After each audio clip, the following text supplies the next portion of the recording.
हरे कृष्णा। आप सभी श्रद्धालु जनों का हार्दिक स्वागत है जीवन अमृत चैनल पर। आज हम सुनेंगे आषाढ़ माह की पूर्णिमा को किए जाने वाले विशेष व्रत की पावन कथा।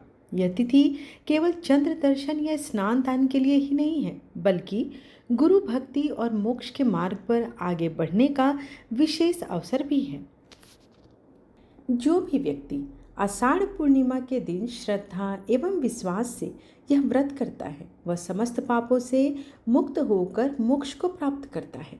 इस दिन गुरु की सेवा, व्रत, दान और विष्णु पूजा से जीवन में सुफल प्राप्त होते हैं। गुरुर् ब्रह्मा गुरुर् विष्णु गुरुदेवो महेश्वरा गुरु साक्षात परम ब्रह्म तस्मै श्री गुरुवे नमः। पूर्णिमा के व्रत को करने से व्रती के जीवन से दुख शोक का नाश होता है और जीवन में सुख, शांति और समृद्धि का आगमन होता है। पुत्र की प्राप्ति होती है और सर्वत्र विजय हासिल होती है। इसलिए इस पवित्र व्रत को अवश्य करना चाहिए। इस व्रत में सत्यनारायण भगवान की पूजा करने का भी विधान है। इस पूजा के लिए कोई विशेष तिथि नहीं बनाई जाती है, बल्कि किसी भी दिन प्रातःकाल अथवा शाम में सत्यनारायण देव की पूजा कर सकते हैं। शाम का समय श्रेष्ठकर माना जाता है। इस सत्यनारायण व्रत कथा को भी मैंने अपने चैनल पर अपलोड कर दिया है, तो आप वहां से चाहे तो उसे सुन सकते हैं। साथ ही अब बात करते हैं पूर्णिमा व्रत की पूजा विधि की। तत्पश्चात अब कथा का रसपान करेंगे और आरती के साथ समापन होगा। इस व्रत को करने के लिए व्यक्ति को दिन भर उपवास रखना चाहिए। संध्या काल में किसी पंडित को बुलाकर श्री सत्यनारायण की कथा श्रवण करनी चाहिए। इस पूजा में सबसे पहले गणेश जी की, इसके बाद इंद्रदेव और नवग्रह सहित कुल देवी देवता की पूजा की जाती है। फिर ठाकुर और नारायण जी की पूजा होती है। इसके बाद माता लक्ष्मी, पार्वती सहित सरस्वती की पूजा भी की जाती है। अंत में भगवान शिव और ब्रह्मा जी की पूजा की जाती है। भगवान को भोग में चरणामृत, पान, तिल, मौली, रोली, कुमकुम, फल, फूल, सुपारी, दुर्वा सभी चीज़ें अर्पित की जाती है। इससे सत्यनारायण देव प्रसन्न हो जाते हैं। इसके बाद आरती और हवन कर पूजा का समापन किया जाता है। तत्पश्चात जो भी साधक की आर्थिक क्षमता होती है, उसके अनुसार वे व्रत एवं पूजा का निर्वहन करते हैं और साथ ही ब्राह्मणों को दान भी देते हैं।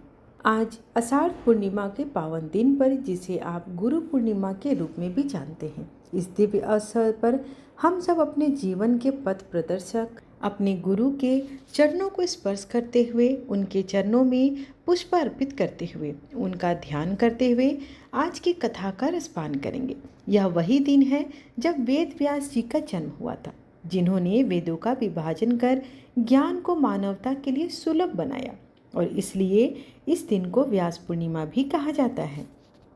आज के दिन केवल गुरु की महिमा ही नहीं, बल्कि शिष्य की आस्था, समर्पण और सेवा भावना भी जागृत होती है।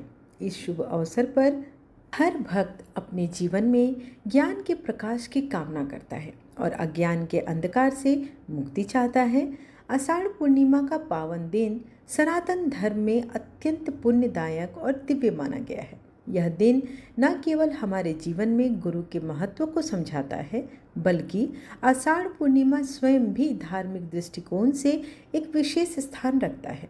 यह चातुर्मास का आरंभ की पूर्णिमा होती है, जब साधु संत एक ही स्थान पर निवास कर अध्यात्म, जप, तप और सत्संग में लग जाते हैं। इसी दिन गंगा, यमुना, सरस्वती और अन्य पवित्र नदियों में स्नान करना हजारों यज्ञ के पुण्य के समान माना जाता है। आषाढ़ पूर्णिमा का तिथि योग हमें यह स्मरण कराता है, यह केवल गुरु वंदना करने का ही दिन नहीं है, बल्कि अपने मन, कर्म, वचन की पवित्रता पे भी ध्यान देने का दिन है। इस दिन शास्त्र श्रवण करना, ब्राह्मण की सेवा करना, पितृतर्पण करना, दीप ज्वलित करना, गंगा स्नान करना, इन सभी चीज़ों का एक विशेष स्थान बताया गया है। तो चलिए इस दिव्य तिथि पर आषाढ़ पूर्णिमा से जुड़ी पौराणिक व्रत कथा का रसपान करते हैं, जिसे आप 32 पूर्णिमा की कथा के नाम से भी जानते हैं। एक ऐसी अमर कथा जो पुण्य, श्रद्धा और मोक्ष का अद्भुत मार्ग दिखाती है। पूर्णिमा पर स्नान व दान करने से शुभ फलों की प्राप्ति होती है। इस दिन किसी पवित्र तीर्थ स्थान पर स्नान करने अगर आप ना जा सके तो भी नहाने के पानी में गंगा जल अवश्य डाल कर नहाएं। ऐसा मान्यता है कि मनुष्य पाप मुक्त होकर स्वर्ग लोक में जाते हैं। सनातन धर्म में कोई भी व्रत और उपवास बिना व्रत कथा के अधूरा माना जाता है। इसलिए पूर्णिमा का व्रत करते समय भी कथा अवश्य पढ़नी चाहिए। पूर्णिमा व्रत कथा जो श्री कृष्ण जी ने अपने भक्तों के हित के लिए माता यशोदा को बतलाया था। इसी मंगल कामना के साथ कि आपके जीवन में भी हित हो और मंगल कामना हो, आज की कथा आरंभ करती हूँ। मान्यताओं के अनुसार पूर्णिमा का व्रत करने से व्यक्ति को सभी दुख और कष्टों से मुक्ति मिलती है। एक बार की बात है, श्री कृष्ण ने यशोदा जी को बताया कि 32 पूर्णिमाओं के व्रत करने से क्या फल मिलता है और सर्वप्रथम इस व्रत को मृत्यु लोक में किसने किया था। द्वापर युग में एक समय की बात है कि यशोदा जी ने कृष्ण से कहा, हे कृष्ण, तुम सारे संसार के उत्पन्न करता, पोषण करता और संहार करता हो। आज कोई ऐसा उत्तम व्रत कहो जिसके करने से मृत्यु लोक में स्त्रियों को विधवा होने का भय न रहे तथा यह व्रत सभी मनुष्यों की मनोकामना पूर्ण करने वाला हो। तब श्री कृष्ण कहने लगे, हे माता, तुमने अति सुंदर प्रश्न किया है। मैं तुमसे ऐसे ही व्रत को सविस्तार कहता हूँ। सौभाग्य की प्राप्ति के लिए स्त्रियों को द्रांसित अर्थात 32 पूर्णिमाओं का व्रत करना चाहिए। इस व्रत को करने से स्त्रियों को सौभाग्य संपत्ति मिलती है। यह व्रत अचल सौभाग्य को देने वाला और भगवान शंकर के प्रति मनुष्य मात्र की भक्ति को बढ़ाने वाला है। यशोदा जी कहने लगी, हे कृष्ण, सर्वप्रथम इस व्रत को मृत्यु लोक में किसने किया, इसके विषय में विस्तार पूर्वक मुझसे कहिए। श्री कृष्ण जी कहने लगे, इस भूमंडल पर एक अत्यंत प्रसिद्ध राजा चंद्रहास से पालित अनेक प्रकार के रत्नों से परिपूर्ण कातिका नाम की एक नगरी थी। वहाँ धनेश्वर नाम का एक ब्राह्मण था और उसकी स्त्री अति सुशील रूपवती थी। दोनों ही उस नगर के बड़े प्रेम के साथ रहते थे। घर में धन्य धान आदि की कोई कमी नहीं थी। उनको एक बड़ा दुख था, उनको कोई संतान नहीं थी। एक समय एक बड़ा योगी उस नगर में आया। वह योगी उस ब्राह्मण के घर को छोड़कर अन्य सभी घरों से भिक्षा लेकर भोजन किया करता था। वह रूपवती से भी भिक्षा नहीं लेता था। एक दिन वह योगी रूपवती से भिक्षा न लेकर किसी अन्य घर से भिक्षा लेकर गंगा किनारे जाकर भिक्षण कर रहा था। तभी धनेश्वर ने योगी का यह सब कार्य देख लिया और अपनी भिक्षा के अनादर से दुखी होकर धनेश्वर योगी से बोला, हे महात्मा, आप सब घरों से भिक्षा लेते हैं, परंतु आप मेरे घर से कभी भी भिक्षा नहीं लेते।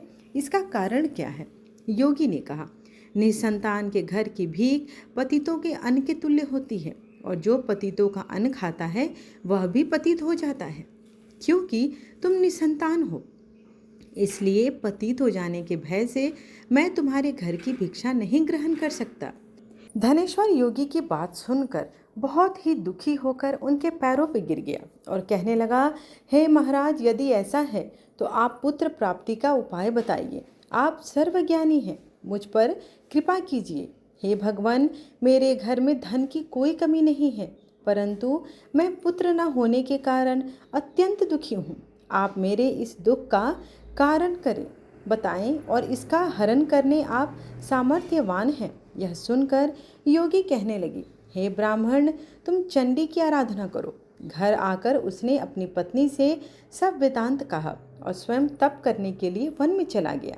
वन में जाकर उसने चंडी की उपासना की और उपवास किए।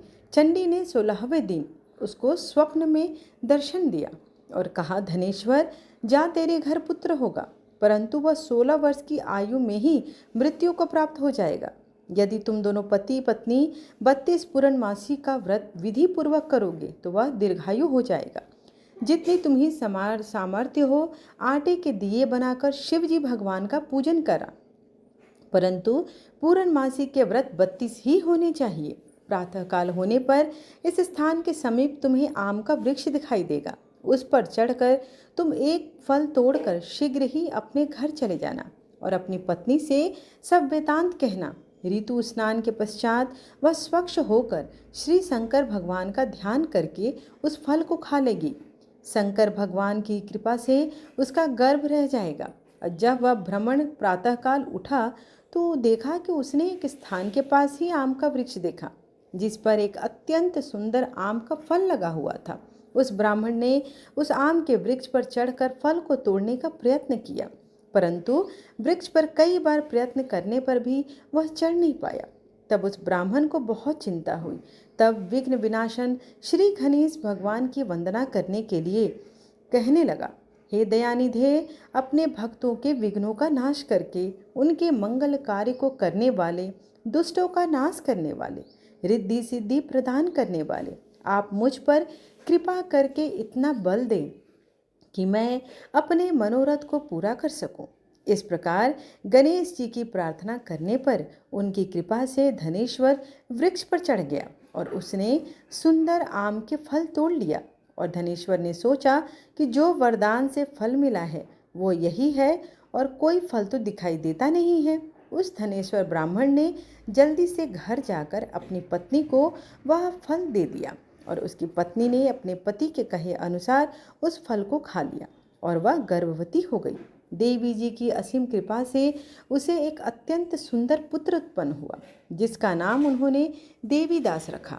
माता पिता के हर्ष और शोक के साथ वह बालक शुक्ल पक्ष के चंद्रमा के भांति वह बालक अपने पिता के घर में बड़ा होने लगा। भवानी की कृपा से वह बालक बहुत ही सुंदर, सुशील, विद्या पढ़ने में हर तरह से निपुण था। दुर्गा जी की आज्ञा अनुसार उसकी मिटाने 32 पूर्णमासी का व्रत रखना आरंभ कर दिया, जिससे उसका पुत्र बड़ी आयु वाला हो जाए। 16 वर्ष लगते ही देवीदास के माता पिता को बड़ी चिंता हो गई कि कहीं उनके पुत्र की इस वर्ष मृत्यु न हो जाए। इसलिए उन्होंने अपने मन में विचार किया कि यदि यह दुर्घटना उनके सामने हो गई तो वो कैसे सहन करेंगे। इसलिए उन्होंने देवीदास के मामा को बुलाया और कहा, हमारी एक बहुत बड़ी इच्छा है कि देवीदास 1 वर्ष तक काशी में जाकर विद्या अध्ययन करे और उसको अकेला कभी भी न छोड़ना। इसलिए साथ में तुम चले जाओ और 1 वर्ष के पश्चात इसको वापस ले आना।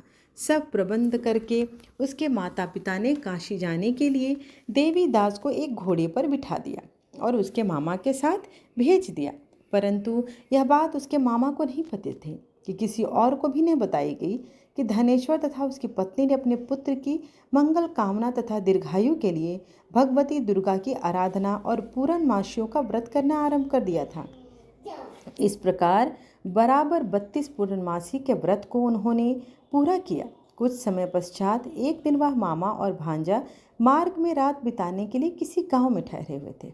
उस दिन उस गांव में ब्राह्मण की अत्यंत सुंदर, सुशीला और गुणवती कन्या का विवाह होने वाला था। जिस धर्मशाला के अंदर वर और उसके बाराती ठहरे हुए थे, उसी धर्मशाला में देवीदास और उसके मामा भी ठहरे हुए थे। संयोगवश कन्या को तेल आदि चढ़ाकर मंडप आदि का कार्य किया गया तो लगन के समय वर को धनुर्वात हो गया। इसलिए वर के पिता ने अपने कुटुंबियों से विमर्श करके निश्चय किया कि यह देवीदास मेरे पुत्र जैसा ही सुंदर है, मैं इसके साथ ही लगन करवा दूं और बाद में विवाह के अन्य कार्य में मेरे लड़के के साथ बैठा दूं। किसी को पता भी नहीं चलेगा और विवाह भी संपन्न हो जाएगा। ऐसा सोचकर देवीदास के मामा से जाकर बोला कि तुम थोड़ी देर के लिए अपना भांजा हमें दे दो, जिससे विवाह के लगन का सब कार्य सुचारू रूप से हो सके। तब देवीदास के मामा कहने लगे, जो कुछ भी कन्या पक्ष से आपको मिला है वो आप इसे दे देंगे। मेरे पर यह बात उसके वर के पिता ने स्वीकार कर लेने पर उसने अपना भांजा वर बनाने के लिए भेज दिया और उसके साथ सब विवाह कार्य विधि पूर्वक संपन्न हो गए। पत्नी के साथ वह भोजन करने लगा तो अपने मन में सोचने लगा कि न जाने यह किसकी स्त्री होगी। वह एकांत में यही सोचकर अपने मन में दुखी होने लगा। उसने निश्वास को छोड़ते हुए कहा, उसकी आंखों में आंसू भी थे आ गए। तब लड़की ने पूछा, क्या बात है, आप इतने उदास और दुखी क्यों हैं? तब उसने सारी बातें जो वर के पिता और उसके मामा में हुई थी, जो वो सारी कुछ बात लड़की को बता दी।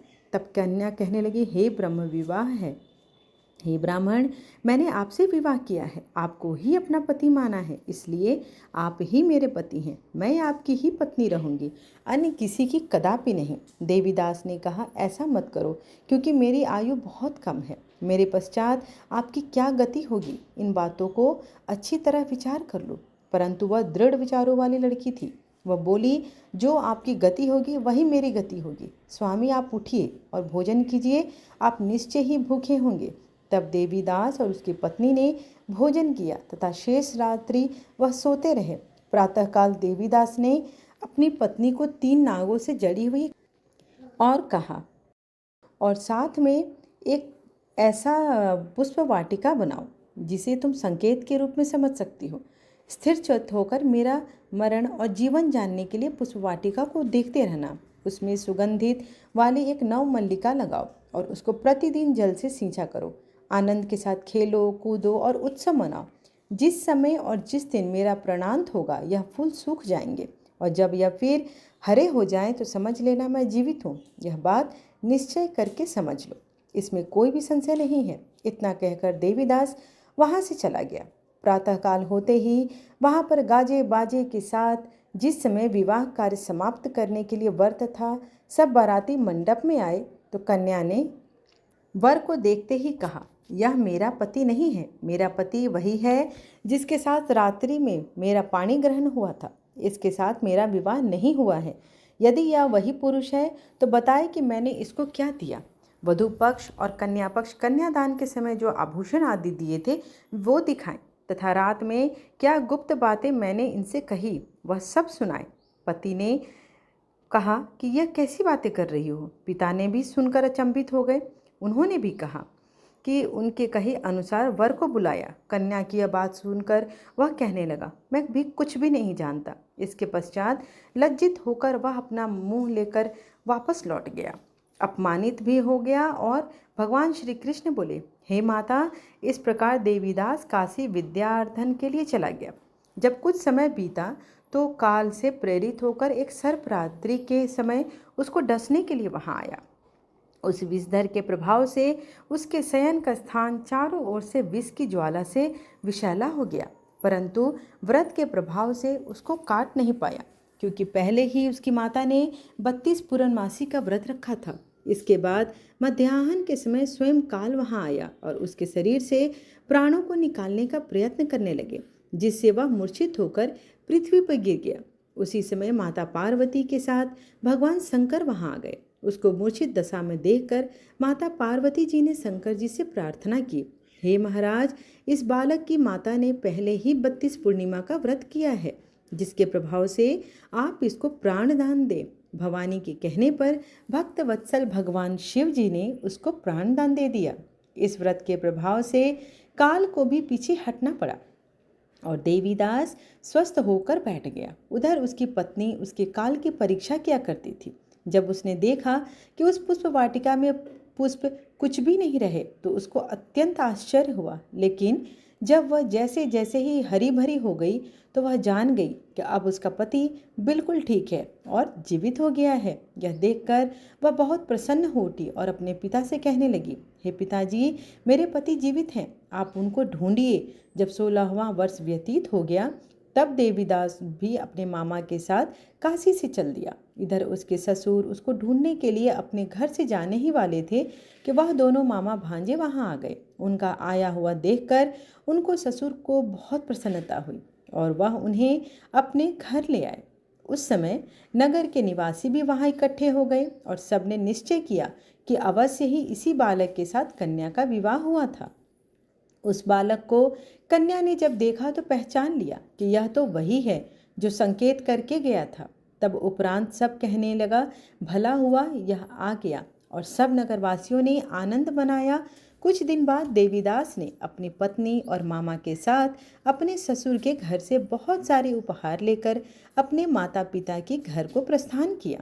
जब वहां अपने गांव निकट पहुंचे तो कहीं लोगों ने उसे देखकर उसके माता पिता को पहले ही खबर दे दी कि तुम्हारा पुत्र देवीदास अपनी पत्नी और मामा के साथ आ रहा है।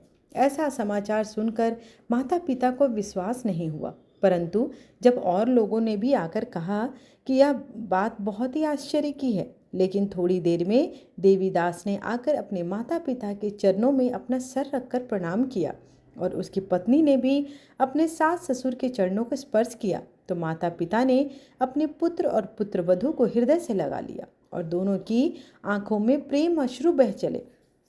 अपने पुत्र और पुत्रवधू के आने की खुशियों में धनेश्वर ने बड़ा ही भारी उत्सव किया और ब्राह्मणों को दान दक्षिणा देकर प्रसन्न किया।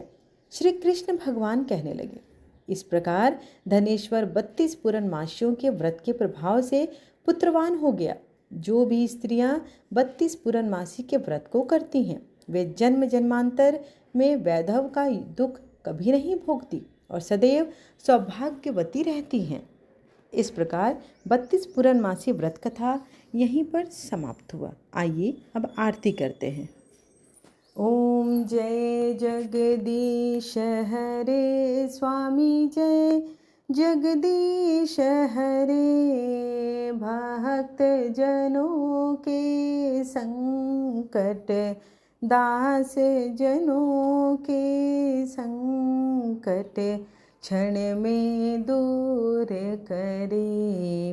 ओम जय जगदीश हरे। जो ध्यावे फल पावे दुख बिनसे मन का सुख संपत्ति घर आवे कष्ट मिटे तन का। ओम जय जगदीश हरे। मात पिता तुम मेरे शरण गहूँ मैं किसकी तुम बिनु और न दूजा आस करूँ मैं जिसकी। ओम जय जगदीश हरे। तुम पूर्ण परमात्मा तुम अंतर्यामी पार ब्रह्म परमेश्वर तुम सबके स्वामी। ओम जय जगदीश हरे। तुम करुणा के सागर तुम पालन करता मैं मूरख खल कामी कृपा करो भरता। ओम जय जगदीश हरे। तुम हो एक गोचर सबके प्राणपति किस विधि मिलूं दया मैं तुमको मैं कुमति। ओम जय जगदीश हरे। दिन बंधु दुख हरता तुम ठाकुर मेरे अपने हाथ उठाओ द्वार पड़ा मैं तेरे। ओम जय जगदीश हरे। विषय विकार मिटाओ पाप हरो देवा श्रद्धा भक्ति बढ़ाओ संतन की सेवा। ओम जय जगदीश हरे। स्वामी जय जगदीश हरे। आशा करती हूँ कि आपको आज की वीडियो पसंद आई हो। वीडियो पसंद आए तो एक लाइक अवश्य करें, शेयर करें और कमेंट बॉक्स में दिल से श्री सत्यनारायण भगवान की जय या विष्णु भगवान की जय लिखकर एक सकारात्मक ऊर्जा का आदान प्रदान अवश्य करें। इससे हमारे अंदर भी एक सकारात्मक ऊर्जा आती है जिससे आपके पास रोज प्रतिदिन आपको आध्यात्मिक कथा पहुंचाते हैं। तो जुड़े रहिए और जुड़ने के लिए आप हमारे चैनल को सब्सक्राइब अवश्य करिए। धन्यवाद।